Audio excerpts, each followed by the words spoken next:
नमस्कार, STV news में आपका स्वागत है। आज के प्रमुख समाचारों के साथ मैं हूं रणधीर कुमार। शिक्षा सुधार रथ से रालोसपा सुप्रीमो उपेंद्र कुशवाहा आज मोतिहारी पहुंचे। इस दौरान मोतिहारी लोकसभा सीट को लेकर उनके बयान से चंपारण का राजनीतिक तापमान बढ़ गया। महागठबंधन में हमने कहा है कि अगल बगल यहाँ वहाँ जहाँ भी जिस पार्टी का उम्मीदवार हो सबको जिताना है और 40 में 40 महागठबंधन की जीत दिलानी है। जहाँ तक मोतिहारी का सवाल है तो निश्चित रूप से मोतिहारी में आरएलएसपी का ही उम्मीदवार होगा। लोकसभा चुनाव को लेकर सरगर्मी तेज हो गई है। आगामी चुनाव को लेकर अब नेताजी जहां जनता के दरवाजे खटखटा रहे हैं, वहीं गठबंधन की राजनीति में सीटों की दावेदारी को लेकर खूब बयानबाजी कर रहे हैं। एनडीए से अलग होकर महागठबंधन का हिस्सा बने रालोसपा सुप्रीमो उपेंद्र कुशवाहा आज मोतिहारी पहुंचे।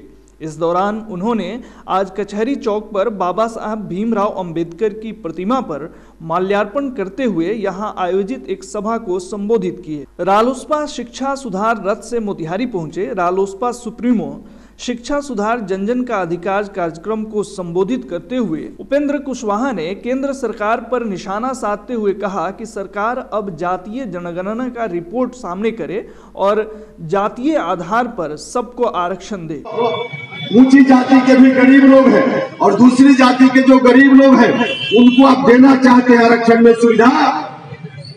तो सरकारी विद्यालय में जो पढ़ने वाले बच्चे हैं आरक्षण में पहले उनको प्राथमिकता देने का काम किया। जो सरकारी विद्यालय में पढ़ने वाला विद्यार्थी है आरक्षण में, चाहे ओबीसी का आरक्षण हो, ऊंची जाति का आरक्षण हो, एससी एसटी वर्ग का आरक्षण हो, जो बच्चा सरकारी विद्यालय में पढ़ रहा है उसको आरक्षण में पहले नौकरी देने का काम कीजिए। इस शर्त को उसमें लगाइए। यदि ऐसी व्यवस्था हो जाएगी तो जो लोग भी आरक्षण के लोभ में अपने बच्चा को चाहेंगे कि आरक्षण का लाभ मिल जाए तो स्वाभाविक रूप से सरकारी विद्यालय में पढ़ाने का काम करेंगे। और जब बड़े लोग सरकारी विद्यालय में पढ़ाना शुरू कर देंगे अपने बच्चों को तो सरकारी विद्यालय की स्थिति धीरे धीरे सुधर जाएगी। इस दौरान उपेंद्र कुशवाहा ने प्रेस को संबोधित करते हुए कहा कि मोतिहारी लोकसभा सीट पर निश्चित तौर पर रालोसपा का उम्मीदवार ही चुनाव लड़ेगा। महागठबंधन में हमने कहा है कि अगल बगल यहाँ वहाँ जहाँ भी जिस पार्टी का उम्मीदवार हो सबको जिताना है और 40 में 40 महागठबंधन की जीत दिलानी है। जहाँ तक मोतिहारी का सवाल है तो निश्चित रूप से मोतिहारी में आरएलएसपी का ही उम्मीदवार होगा। उपेंद्र कुशवाहा के इस बयान के बाद अब चंपारण की राजनीति में नया मोड़ आ गया है। अब सवाल यह उठता है कि अगर महागठबंधन से मोतिहारी सीट पर रालोसपा का प्रत्याशी चुनाव लड़ता है तो राजद और कांग्रेस के स्थानीय नेताओं का रुख क्या होगा। आज उपेंद्र कुशवाहा के आए बयान के बाद जब हमने पूर्वी चंपारण राजद के जिला अध्यक्ष सुरेश प्रसाद यादव से फोन पर बात की तो उन्होंने रालोसपा की दावेदारी को खारिज करते हुए कहा कि मोतिहारी सीट पर राजद ही चुनाव लड़ेगी, लेकिन अंतिम निर्णय लालू प्रसाद यादव करेंगे। ये लालू यादव तय करेंगे जी। बड़े दल के नेता हमारे राष्ट्रीय अध्यक्ष आदरणीय लालू प्रसाद यादव हैं जी, और हमारी ताकत के बल पर कोई हमसे मिला है जी, और वो तय वो करेंगे जी। अभी सीट शेयरिंग का मामला उस पर बैठक भी नहीं हुई है जी, अभी बैठक होना है। जो दावा करता है मेरे ख्याल से गठबंधन को कमजोर करने का ही प्रयास है जी। तो क्या कुशवाहा जी गठबंधन को कमजोर कर रहे हैं? नहीं, कमजोर नहीं कर रहे हैं। जो भी बात अफवाह जो फैला रहे हैं वो दावा करना। आज बजाबता प्रेस कॉन्फ्रेंस में कुशवाहा जी ने ये कहा है कि निश्चित तौर पे मोतिहारी से रालोसपा का ही कैंडिडेट होगा। नहीं, तो वो अंतिम अथॉरिटी लालू प्रसाद यादव हैं जी, और उनका दावा कर सकते हैं। सब लोग डिमांड करता है जी जी, लेकिन अंतिम निर्णय लेना है आदरणीय लालू यादव जी को जी जी। तो जो उनका जो निर्णय होगा सब लोग मानेगा।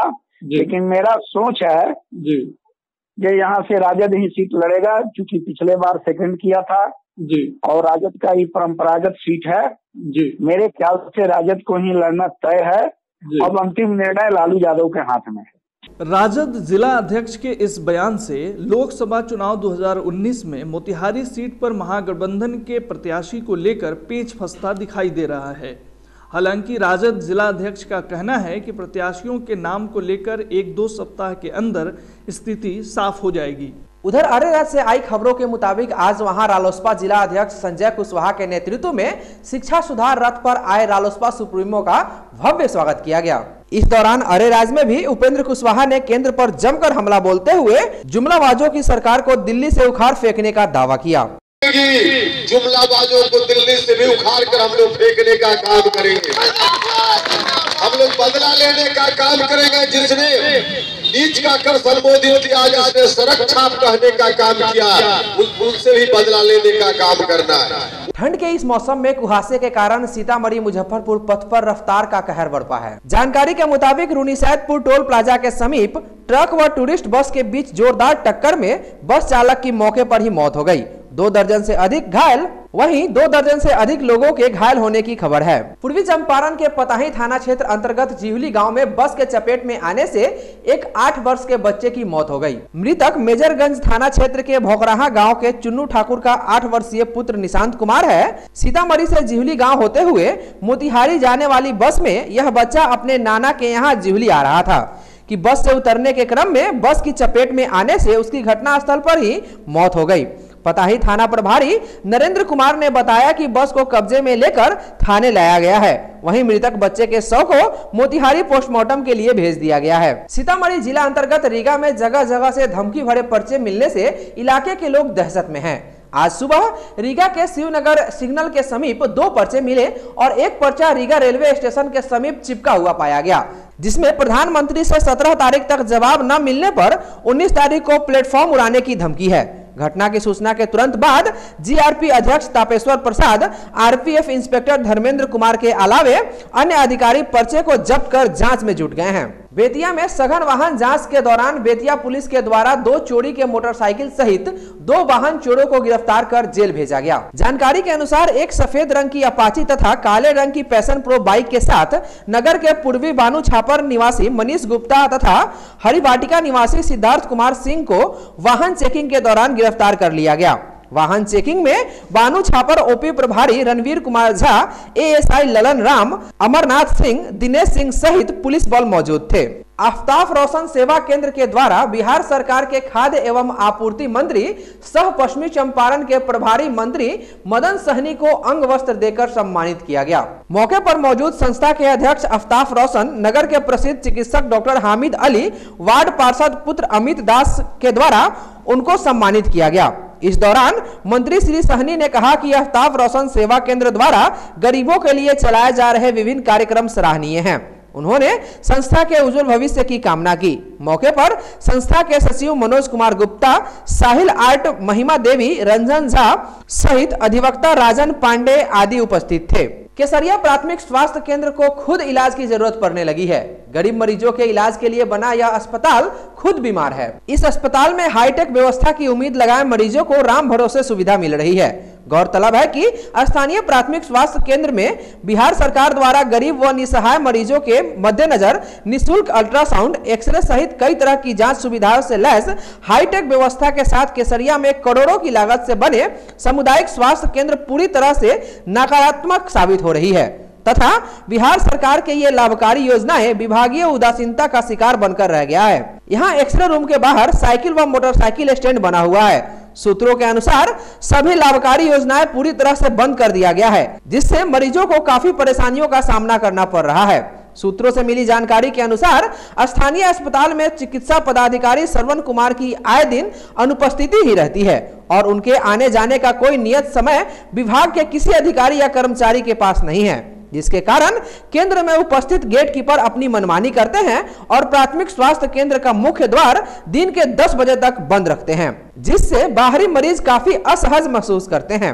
कहने को तो केसरिया प्रखंड का इकलौता प्राथमिक स्वास्थ्य केंद्र है, लेकिन यहाँ गर्भवती महिलाओं को प्रसव कराने के लिए एक भी महिला चिकित्सक नहीं है, जिसके कारण आशा व एएनएम मिलकर प्रसव कराती है, जिसके कारण ग्रामीण क्षेत्र से आए अधिकांश मरीज जो शिक्षित व सुयोग्य हैं, वे अपने मरीज व बच्चे के बेहतर इलाज के लिए प्राइवेट नर्सिंग होम का सहारा लेते हैं। कई बार अस्पताल में दवाएं रहते हुए भी मरीजों को दवा बाहर से खरीदना पड़ता है, जानकारी के अनुसार अस्पताल में घटना दुर्घटना के दौरान हड्डी टूटने या फूटने की स्थिति में कर्मचारियों के कमी के कारण प्राइवेट कंपाउंडर या चिकित्सक अपने उपस्थिति में प्राथमिक उपचार कर उन्हें रेफर कर देते हैं। इस कारण मरीजों को बेहतर इलाज के लिए निजी अस्पताल का सहारा लेना पड़ता है या भारी पैसे खर्च कर मोतिहारी जाना पड़ता है। गौरतलब हो कि केसरिया प्राथमिक स्वास्थ्य केंद्र में बिहार सरकार के सभी लाभकारी योजना विभागीय अधिकारी व कर्मचारियों के उदासीनता का शिकार बनकर रह गया है, जो उच्च अधिकारियों के लिए गहन जांच का विषय है। इस संबंध में प्राथमिक चिकित्सा पदाधिकारी से संपर्क नहीं हो सका। बौद्ध महोत्सव में पूर्वी चंपारण के सैंड आर्टिस्ट मधुरेंद्र ने शराब व पॉलिथीन बैन का कलाकृति बनाकर लोगों को संदेश दिया। मोक्ष और ज्ञान के धरती से प्रसिद्ध गया के बोध गया में शुक्रवार को बौद्ध महोत्सव 2019 का शानदार आगाज हुआ। 11 जनवरी से शुरू हुए इस महोत्सव में बिहार के पूर्वी चंपारण जिले अंतर्गत घोड़ासहन बनकटवा प्रखंड के बिजवानी गांव निवासी युवा रेत कलाकार मधुरेंद्र अपनी बेहतरीन कला का जौहर बिखेरते हुए सभी वर्ग के लोगों को प्लास्टिक नहीं इस्तेमाल करने का मैसेज दिया। बौद्ध महोत्सव का उद्घाटन करने पहुंचे सूबे के मुख्यमंत्री नीतीश कुमार ने मधुरेंद्र की कलाकृति की प्रशंसा की। केसरिया देवीगंज स्थित पूर्व मुखिया के यहाँ भोजपुरी विकास मंच के तत्वाधान में एक बैठक आयोजित की गयी। समाज सेवी शैलेंद्र गिरी की अध्यक्षता में हुई इस बैठक में मुख्य रूप से 11 कन्याओं का आदर्श सामूहिक विवाहोत्सव को सफल बनाने पर परिचर्चा की गई, जिसमें प्रखंड क्षेत्र के प्रत्येक पंचायत से आए मंच के सदस्यों ने अपना प्रस्ताव रखा, जिसमें आयोजन समिति के अध्यक्ष ऋषि राज उर्फ नन्हे ने बताया कि विवाहोत्सव को सफल बनाने के लिए प्रचार प्रसार को जन जन तक पहुंचाया जाए। पूर्वी चंपारण जिला के घोड़ासहन का नाम चोरी के मामले में प्रसिद्ध है। यहाँ के शटर कटवा देश के कोने कोने में अपना छाप छोड़ने के बाद बीती रात स्थानीय बाजार स्थित दुर्गा टेलीकॉम में ही हाथ साफ कर दिया। जानकारी के मुताबिक चोरों ने दुकान के पीछे से सेंध लगाकर मोबाइल सहित लगभग 15 लाख का सामान लेकर गायब हो गए। चोरों ने शक छुपाने के नियत से दुकान में लगे सीसीटीवी कैमरा और स्टोरेज बॉक्स को भी अपने साथ उठाकर ले गए। मकर संक्रांति पर्व होने के कारण बाजारों में काफी रौनक बढ़ गई है। मोतिहारी नगर के मनिहारी की दुकानों पर महिलाओं की भीड़ चूड़ी लहठी एवं श्रृंगार सामानों की जहां खरीदारी कर रही है, वहीं मीना बाजार, हेनरी बाजार, बलुआ बाजार सहित अन्य बाजारों में चूड़ा गुड़ की दुकानों पर भारी भीड़ उमड़ रही है। मकर संक्रांति के उपलक्ष्य पर दही चूड़ा व गुड़ से बने सामग्री खाने का एक अलग ही आनंद और वैज्ञानिक कारण भी है। ऐसे में लोग खूब खरीदारी करते देखे जा रहे हैं। बेतिया नगर के कोयरी टोला स्थित सीबीएसई ट्यूटोरियल के 11वां स्थापना दिवस कार्यक्रम का आयोजन स्थानीय नगर भवन में किया गया। कार्यक्रम के अंतर्गत विद्यालय के छात्र छात्राओं के द्वारा सांस्कृतिक कार्यक्रम भी प्रस्तुत किया गया। इस दौरान बच्चों को निर्देशक MP महेश्वरी के द्वारा पुरस्कृत भी किया गया। मोतिहारी गांधी मैदान में जिले के क्रिकेट खिलाड़ियों का जमघट लगा हुआ है। जिले के बेहतर प्रदर्शन करने वाले खिलाड़ियों को चयनित कर स्थानीय गांधी मैदान में फिटनेस टिप्स दिए जा रहे हैं। इस संदर्भ में जिला क्रिकेट संघ के सचिव ज्ञानेश्वर गौतम ने STV न्यूज को विस्तृत जानकारी दी। अभी हमारे यहाँ 4 ग्रुप के प्लेयर्स का सिलेक्शन होना है। अंडर 14, अंडर 17, अंडर 19, 23 और सीनियर मिला के हेमन का टीम बनेगा। 2 या 3 तारीख से हमारे यहाँ प्रस्तावित है अभी हेमन, और इस बार हेमन हमारा 2 दिवसीय होना है। तो क्रिकेट में पहले ये होता था कि साहब जो बैट्समैन हैं वो बैटिंग करके अपना जौहर दिखाते थे, जो बॉलर हैं वो बॉलिंग करके अपना जौहर दिखाते थे, लेकिन क्रिकेट की जो सबसे तकनीकी चीज़ है फिजिकल फिटनेस, उसके ऊपर हम ध्यान नहीं दे पाते थे। तो इस बार हम लोगों ने शेड्यूल ही इस तरीके से बनाया है कि हम फिजिकल फिटनेस को प्रायोरिटी देंगे। जो बच्चे फिजिकली फिट होंगे वही क्रिकेट खेलेंगे।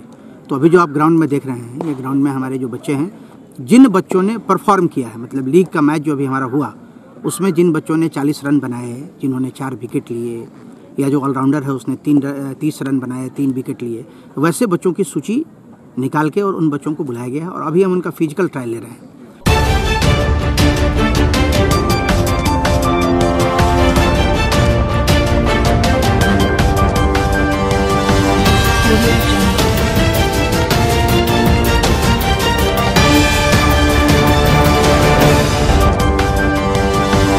Audio Jungle.